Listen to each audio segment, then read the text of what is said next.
स्वागत है आप सभी का आज के quick review of MCQs for upcoming exams of RRB and CHO and other exams. आज हम लोग अपनी सीरीज नंबर 9 के अंदर में कुछ रिपीटेड क्वेश्चंस का क्विकली रिव्यू करेंगे, जिससे आप अपनी तैयारी को इवैल्यूएट कर सके, एनालाइज करें। तो बिल्कुल तैयार हो जाइए, हम लोग चलते हैं अपने पहले प्रश्न की तरफ। और आज का हमारा जो पहला प्रश्न है जो हमको क्विकली रिव्यू करना है, lead two in a 12 lead ECG corresponds to.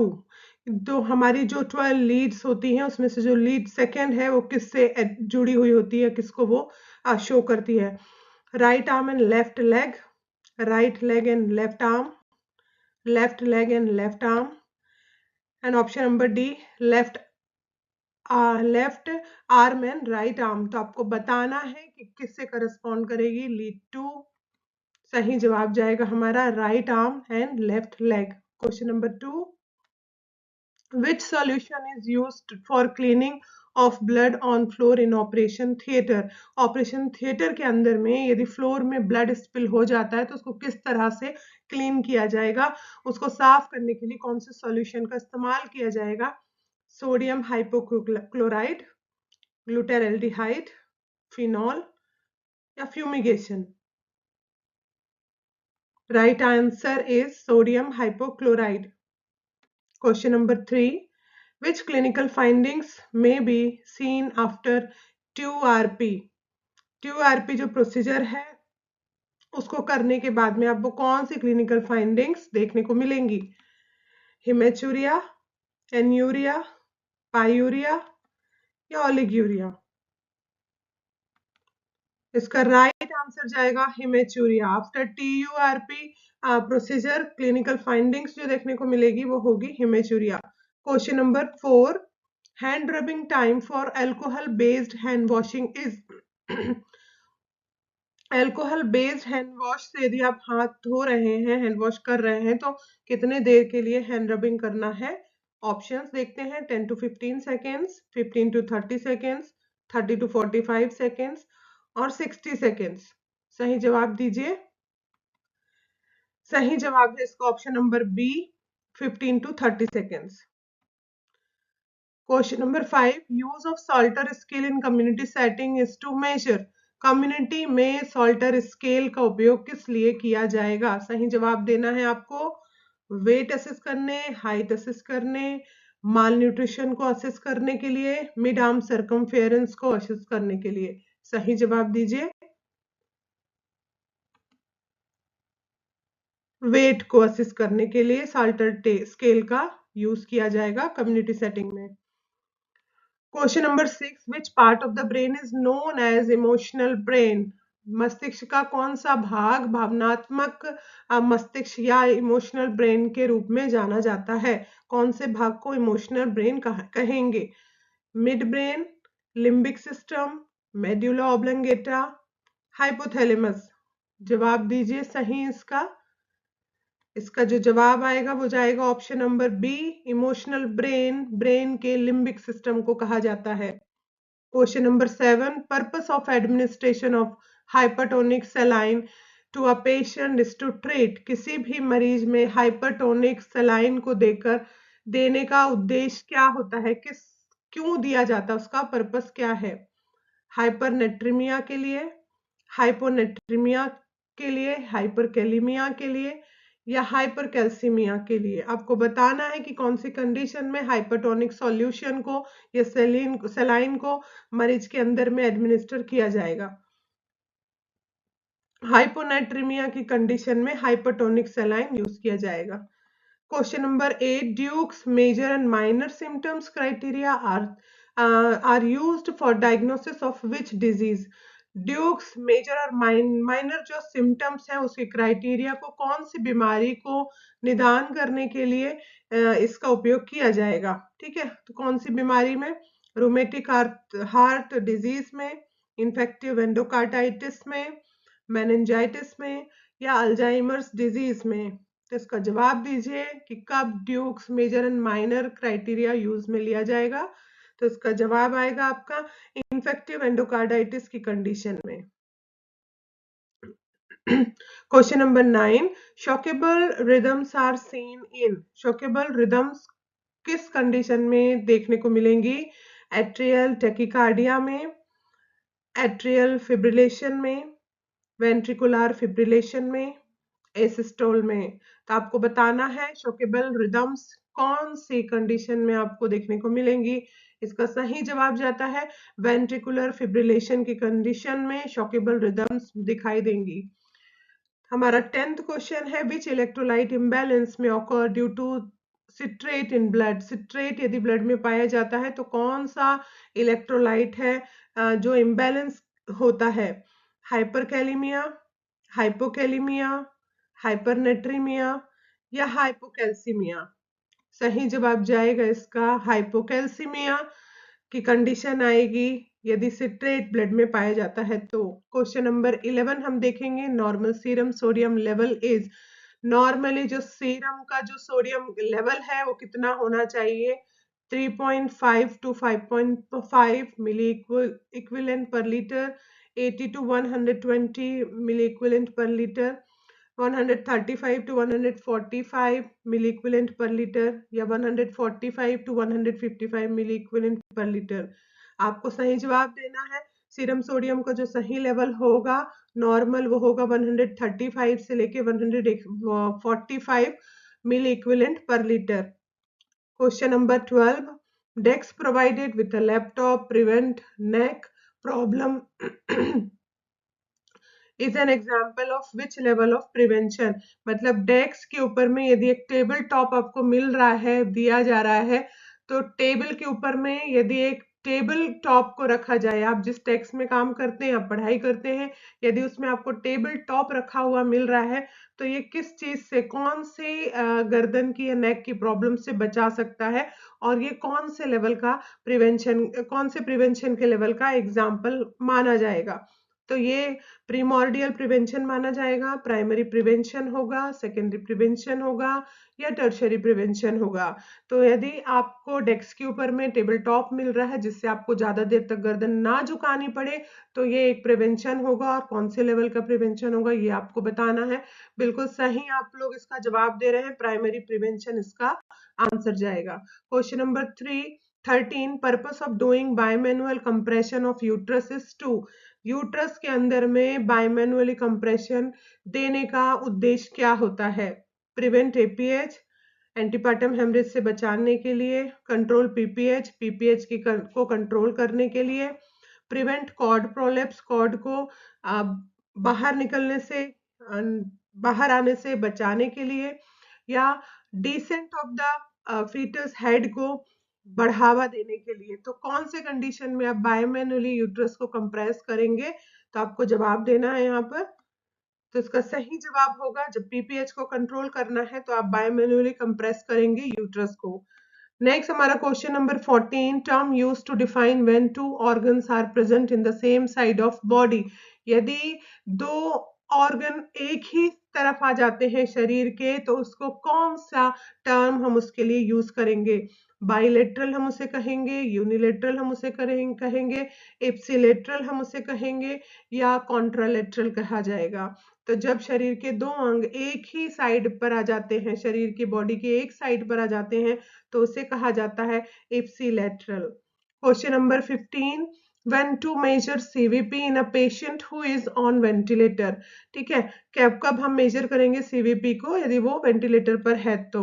During inspiration, inspiration के समय, end of expiration, end of inspiration, और between inspiration and the expiration. तो कब हम उसका सेंट्रल वीनस प्रेशर मेजर करेंगे उस व्यक्ति का जो कि वेंटिलेटर के ऊपर में है, वो मरीज जो वेंटिलेटर के ऊपर है। तो आपको जवाब देना है और इसका सही जवाब जाएगा जब एक्सपिरेशन खत्म हो रहा है तभी हम क्या करेंगे, सीबीपी को मेजर करेंगे।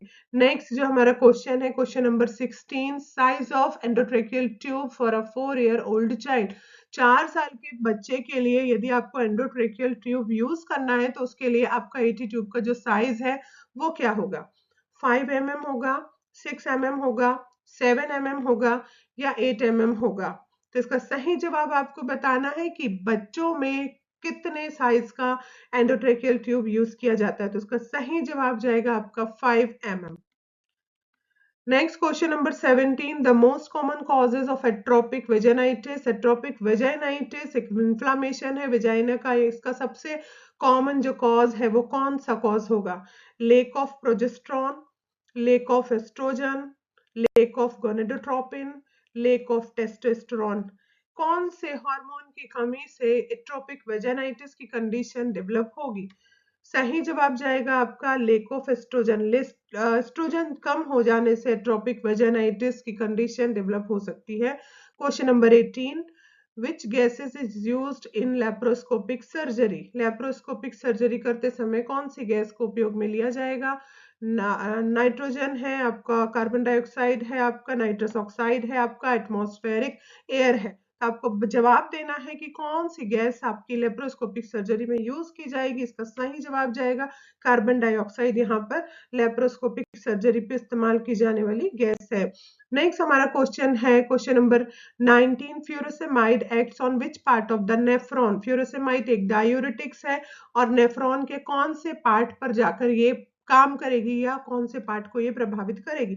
तो इसका सब हमको इसका जवाब खोजना है। पहला जो ऑप्शन है वो है प्रॉक्सिमल ट्यूब्यूल, सेकंड है descending limbs of the loop of Henle, third option है ascending limb of the loop of Henle, और option number D distal tubule. Furosemide कौन से पार्ट पर नेफ्रॉन के एक्ट करने वाली है?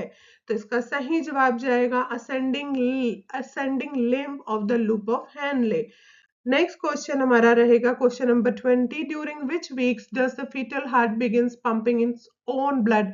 कौन से मंथ से या कौन से वीक से, सॉरी कौन से सप्ताह से जो बच्चे का दिल है, जो फीटस का हार्ट है वो अपना खुद के जो ब्लड है उसको पंप करना स्टार्ट कर देगा? क्या वो तीसरे सप्ताह से शुरू करेगा, या फोर्थ वीक में होगा, या फिफ्थ वीक में होगा, और सिक्स्थ वीक में होगा? आपको बताना है कि कौन से वीक से foetus will start pumping its own blood. आपको इसका जवाब देना है, और इसका जो सही जवाब जाएगा वो जाएगा आपका फिफ्थ वीक, 5वें सप्ताह से।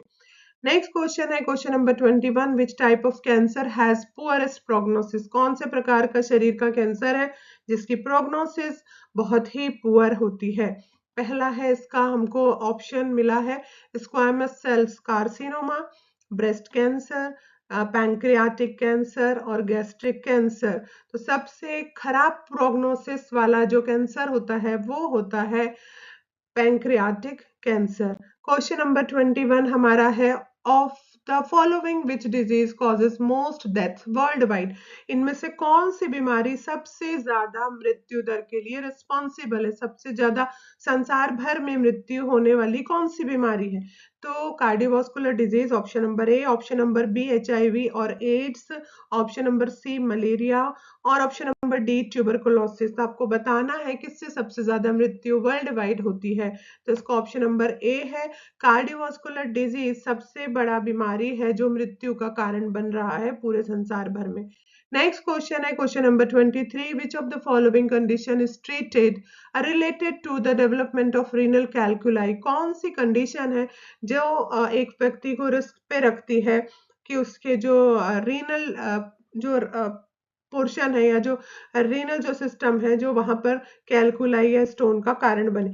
तो यहाँ पर पैंक्रियाटाइटिस के कंडीशन में रीनल कैलकुलाई डेवलप होगा, या फ्रैक्चर्ड फीमर के कारण होगा, गाउट की स्थिति में रीनल कैलकुलाई बनेगा, या डिस्क डिजीज में रीनल कैलकुलाई डेवलप होगा? तो रीनल कैलकुलाई की जब बात आती है तो आपको ऑप्शन बताना है। ऑप्शन नंबर सी इसका सही जवाब होगा।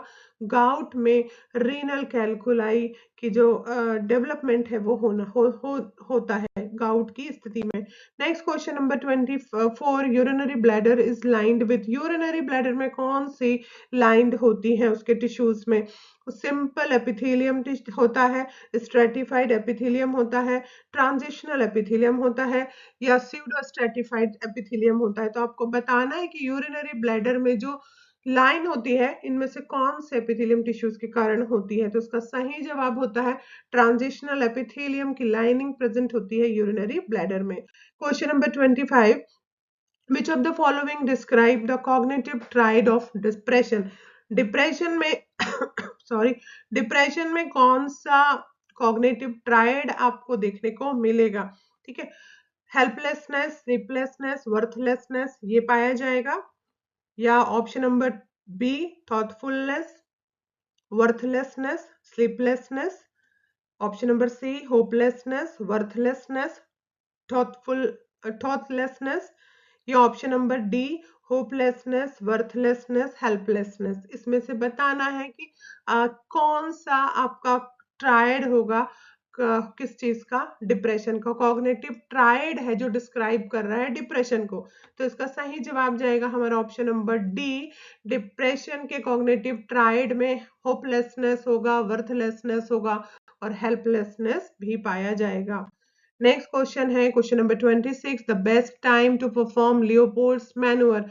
लियोपोल्ड्स मैन्यूअर जो है, जो आपका फंडल असेसमेंट है वो देखना है, एब्डोमिनल असेसमेंट है, वो उसको परफॉर्म करने का सबसे अच्छा समय कौन सा होता है? तो क्या ऑप्शन है देखते हैं। आफ्टर रप्चर ऑफ मेम्ब्रेन, जब मेम्ब्रेन्स टूट जाए तब, आफ्टर मील्स खाना खाने के बाद, बिफोर मील्स भोजन करने से पहले, या एट 8 वीक्स ऑफ जेस्टेशन। आपको बताना है लियोपोल्ड्स मैन्यूअर करने का सबसे अच्छा समय कौन सा होता है। तो ये मैन्यूअर करने का सबसे अच्छा समय होता है बिफोर मील्स, भोजन करने से पहले का समय, जबकि आपका बावल और ब्लैडर दोनों ही कैसे होने चाहिए, एम्प्टी होने चाहिए, खाली होने चाहिए। Question number 27, normal blood glucose level of newborn. एक नवजात बच्चे में ब्लड ग्लूकोज का लेवल कितना होना चाहिए सामान्य रूप से, नॉर्मली? पहला ऑप्शन जाता है 40 to 60 mg per dl, option B 80 to 100 mg per dl, option C 110 to 120 mg per dl, और option number D more than 120 mg per dl।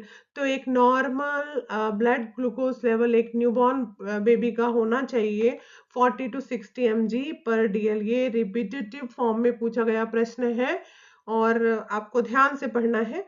हम जल्दी से देख लेते हैं क्वेश्चन नंबर 28 आज की सीरीज का, which is the best position for a mother in second stage of labour. कोई फीमेल जो कि लेबर के प्रोसेस से होकर जा रही है, बर्थिंग प्रोसेस में है, लेबर की सेकेंड स्टेज में है, उसके लिए बेस्ट पोजीशन कौन सी होने वाली है? तो पहली है यहाँ पर supine position, second lithotomy position, third left lateral position और स्क्वेटिंग पोजीशन। सेकेंड स्टेज जबकि बच्चा जो है वो डिलीवर होने वाला है, बाहर निकलने वाला है, तो कौन सी पोजीशन उसको फैसिलिटेट करेगी? तो आपको आंसर देना है।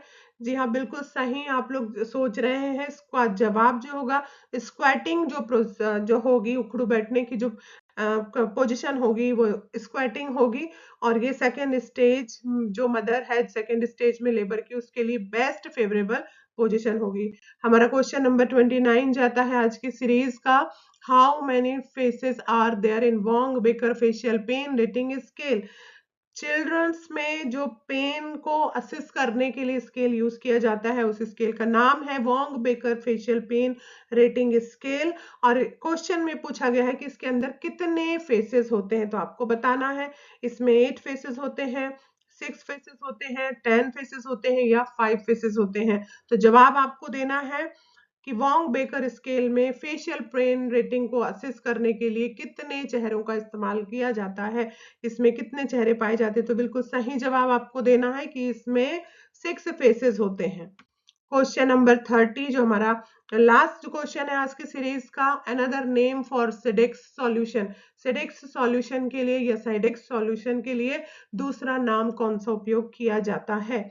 तो सबसे पहले साइडेक्स सॉल्यूशन को ग्लूटाराल्डिहाइड भी कहते हैं, या फॉर्मेल्डिहाइड भी कहते हैं, या कार्बेल्डिहाइड भी कहते हैं, या कार्बोक्सिल्डिहाइड भी इसे कहा जाता है। तो उसका सही जवाब आपको देना है कि another name which is used for Sidex solution is none other than glutaraldehyde. So option A will be correct answer. आपके कॉपरेशन के लिए आपको सबको थैंक यू। आप लोग पूरे वीडियोस को देखें, डेफिनेटली अपकमिंग एग्जाम्स के लिए ये हेल्पफुल होने वाले हैं। और चैनल को लाइक करें, सब्सक्राइब करें, कनेक्ट रहें। Thank you so much.